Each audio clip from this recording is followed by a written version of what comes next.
বাংলাদেশের প্রধানতম সমস্যা হলো দুর্নীতি। বাংলাদেশের প্রধানতম সমস্যা হলো চাঁদাবাজি। বাংলাদেশের প্রধানতম সমস্যা হলো টেন্ডারবাজি। বাংলাদেশের প্রধানতম সমস্যা হলো সুদ, ঘুষ, তদবির। আমরা আপনাদের সাথে ওয়াদাবদ্ধ হচ্ছি, বাংলাদেশ জামায়াতে ইসলামী যদি এদেশের গণমানুষের সমর্থনে যদি ক্ষমতায় আসে, তাহলে শত যোগ্য লোকের শাসন কায়েমের মাধ্যমে দুর্নীতিমুক্ত এক বাংলাদেশ তৈরি করা হবে ইনশাআল্লাহ। সম্মানিত ভাইয়েরা, বাংলাদেশের যে সিন্ডিকেট, এই সিন্ডিকেট ভেঙে দেওয়া হবে, যাতে করে সিন্ডিকেটের মাধ্যমে জাতিকে যেন শোষণ করতে না পারে কেউ। সম্মানিত ভাইয়েরা, আজকেই সদর সুবর্ণবস্ত্র এলাকা সবচেয়ে অবহেলিত, সবচেয়ে পিছিয়ে পড়া অবস্থায় আছে। আমরা যদি রাস্তাঘাটে যাই, দেখা যাবে সব ভেঙে চুরমার হয়ে আছে। আমরা যদি দক্ষিণ অঞ্চলে যাই, আমরা দেখি নদী ভেঙে যাচ্ছে, কারো কোনো খবর নাই। এবং বাংলাদেশের সুপ্রিয় পানি নোয়াখালী এলাকাতে পানির লেয়ার অনেক নিচে নেমে গেছে। আমরা সিদ্ধান্ত নিয়েছি যে বিমানবন্দরের কথা বলা হয়েছে সরকারের পক্ষ থেকে, আমরা এটা চালু করার চেষ্টা করবো ইনশাআল্লাহ। আমরা আমাদের রেল লাইনকে সুবর্ণচর পর্যন্ত সম্প্রসারণ করার চেষ্টা করবো ইনশাআল্লাহ।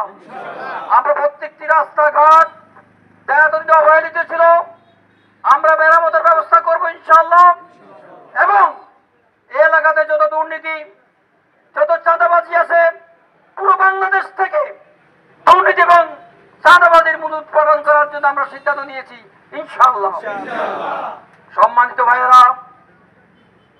ভাইয়েরা, যদি বাংলাদেশে ইনসাফ কায়েম করা হয়, আমরা দেখেছি এই দেশে এনজিওরা এই দেশের দরিদ্র মানুষকে ঋণের মাধ্যমে শোষণ করা হচ্ছে, শাসন করছে।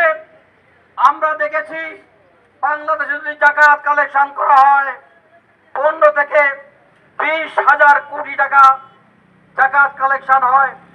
এই দিয়ে যদি দারিদ্র বিমোচন করা হয়, গরিবদেরকে পুনর্বাসন করা হয়, গৃহহীনকে যদি গৃহ দেওয়া হয়, 10 বছরের ব্যবধানে এই দেশে গরিব খুঁজে পাওয়া যাবে না।